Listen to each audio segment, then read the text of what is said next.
we're doing this series to help you understand, or to help high performance professional think positive under pressure. Okay, if you're ready, I'm not going to waste any time. Let's get right into it. Want to give a big shout out to my sponsor at exceltowellness.com for sponsoring me with this nice hoodie. Love it. All right, it says I can only get better, and so can you. All right, so we're going to jump right into it. A little bit about me if you're joining me for the first time. Andrew E. Guy. I'm a work-life enrichment coaching consultant, and my goal in life is to help high-performance professionals to make meaning of what they do, get clarity, so they can build a radically resilient work life. All right, so we were talking earlier about the what if statement. A lot of people trick themselves into thinking negative, and becomes a habit because they only ask themselves, what if? Yeah, what if something happened? Normally, if you use the word what if, you're gonna be inclined to think of something negative. And I always say this is what the insurance companies, bank on. They always say, what if you get into an accident? Then they start listing all the laundry list of things that could go wrong, that you didn't plan for, right? Now, it's still a what if statement. The what if statement basically is the meat and potatoes of sales industry. What if this happened? You can't find the answer for it. You're going to purchase something to help you to solve that problem. Does that make sense? Okay, well, it's not a bad thing. It is actually a good thing. But I want to help you understand how to use it so it benefits you instead of it working against you. All right, here we go. So we said what if, and then we want to change that what if statement into a then what. So what if, then what? And then we're going to ask yourself and say that it may or may not happen. We ask the question, what if? We answer the question by saying it may or may not happen. If it does happen, then what? What do we do? So we put our mind into a solution-focused mind to start thinking of solutions instead of thinking of problems. Does that make sense? So you become a solutionist instead of a person that's pessimistic. Does that make sense? People who are working high performance professionals who are in high position need to be able to use the specific skills to help themselves navigate when there is something that happens, maybe a freak accident or something that happened that was unexpected. So what if, instead of going negative, you need to ask yourself, it may or it may not happen. If it may happen, then you go into planning mode. If it may not happen, then what would you do instead? All right, so here is the other part to that statement. Instead of saying what if, we're going to say what is. Underneath the what is, you're going to write these particular words. You're going to write my reality, truth, proof, tangible, empirical, experience, and then lastly, you're going to ask yourself, role in this. Write that down, role in this. What does that mean? When you say role in this, is you're asking yourself again, what is my role in this? Perfect example. If there's an accident on the highway, first responders, they show up.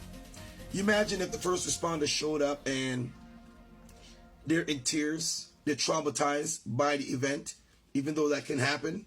But instead of doing that, they ask themselves, what's my role in this? What am I supposed to be doing right now? They don't stand there and then start crying or become so emotional that they become ineffective. And then instead of them being a facilitator, then they become a victim.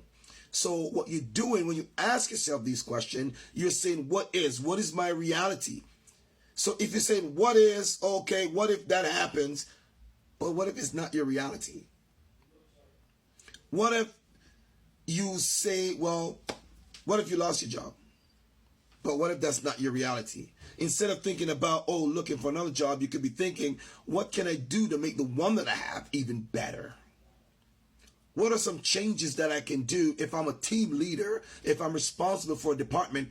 Or what can I do to change some things in my department to uplift my team, to support my team, to build my team, to encourage my team to be a leader example of my team. Do you see how that works? I'm telling myself what is. When you say what is, you're writing those things down. You're saying I'm not talking about what if. I'm looking for what is. What is my reality? Like what is happening right now? What is my truth? What is true to you? And I want to break that down.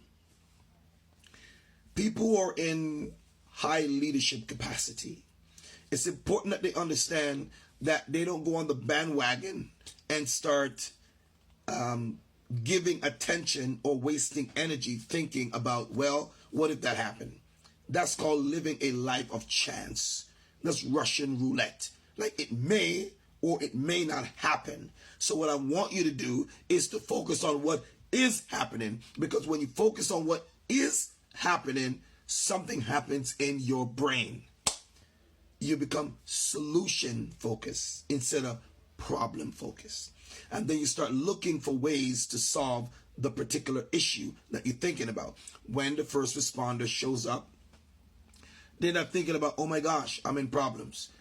They automatically jump into solution mode. What do I need to do? If there is a fire on the highway, the fire truck doesn't just stand there and think, oh my gosh, I hope I'm not going to get burned up in there. No, they jump into solution mode, because then they say, what is my reality? There's a fire over there. Let me get over there and get the hose, or let me get some extinguisher and get to work. Because time is life. Time is life. Time is not money. Many people say time is life. Right? And action is living. So if you don't use the time that you use to get to solve a problem, that's part of your life. That's a life that could be lost because you are slow to act. And when you act, that is living. That is you taking action to make sure you are a problem solver instead of a pessimistic person who is just problematic focused. Does that make sense?